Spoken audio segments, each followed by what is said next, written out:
Halo semuanya, selamat datang kembali di Lingkunganku, platform di mana kita bisa belajar bareng tentang isu-isu lingkungan di Indonesia. Minggu lalu, kita sudah membahas tentang cara mengatasi masalah sampah, yaitu dengan 4P, atau Public, Private, and People Partnerships. Minggu ini kita fokuskan bahasanya ke P yang pertama, yaitu Public. Kita mulai dengan definisi ya. Dalam Kamus Besar Bahasa Indonesia, publik artinya orang banyak atau masyarakat umum. Namun, dalam bidang ekonomi, kata publik di sini artinya sektor yang dijalankan oleh pemerintah, bukan oleh masyarakat secara langsung.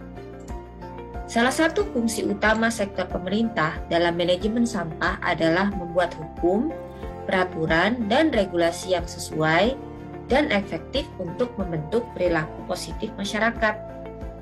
Namun, apakah membuat peraturan saja cukup untuk membentuk perilaku positif masyarakat? Ternyata tidak cukup, teman-teman. Contohnya nih, pemerintah tidak kurang-kurangnya membuat peraturan untuk tidak membuang sampah di tempat-tempat tertentu seperti di gambar ini. Bahkan ada dendanya. Tetapi pada kenyataannya tidak berhasil untuk membentuk perilaku masyarakat untuk tidak membuang sampah di tempat tersebut. Kenapa ya? Karena peraturan tersebut memerlukan mekanisme penegakan. Kalau tidak ada konsekuensi bagi pelanggar atau tidak ada insentif bagi yang menaati, ya percuma kan ada peraturannya. Terus bagaimana dong caranya? Masa iya demi menegakkan peraturan tersebut kita harus menempatkan pengawas yang berjaga 24 jam sehari di situ? Atau memasang CCTV yang mungkin bisa lenyap bahkan? Sebenarnya, kalau kita tidak mau mengalokasikan anggaran terlalu tinggi untuk penegakan peraturan, ada cara yang lain. Yaitu, peraturan harus dilengkapi dengan solusi alternatif. Masyarakat selalu punya kebutuhan untuk membuang sampah. Jika memang ada sarana yang benar untuk membuangnya, maka mereka tidak perlu sampai melanggar peraturan untuk membuang sampah di tempat-tempat ilegal. Contoh sederhana nih, dari kisah nyata ya. Ada suatu tempat wisata yang membuat tempat sampah khusus sampah organik dengan poster bertuliskan, tempat sampah ini khusus untuk sampah organik. Nah, pengunjungnya ingin membuang kemasan makanan nih, bukan termasuk sampah organik kan? Lalu bingung melihat ke sekeliling, kok tidak ada ya tempat sampah untuk sampah yang non-organik? Gimana dong? Pada akhirnya dibuang juga ke tempat sampah organik tadi. Dan ini tidak hanya dilakukan oleh satu orang. Semua orang mencari di mana tempat sampah non-organiknya, tapi tidak ketemu. Akhirnya dibuang di tempat sampah organik tadi.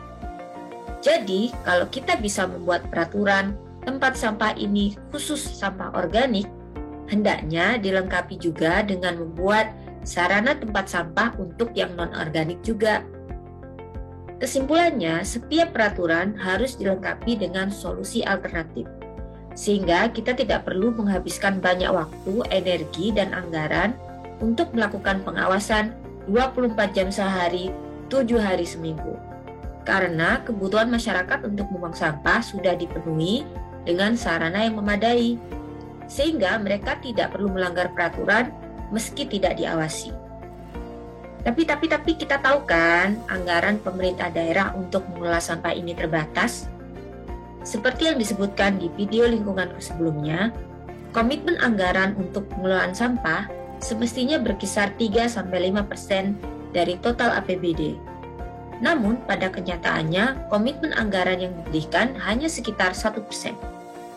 Jadi kita tahu kan, kalau pengelolaan sampah ini tidak bisa sepenuhnya mengandalkan anggaran dari pemerintah.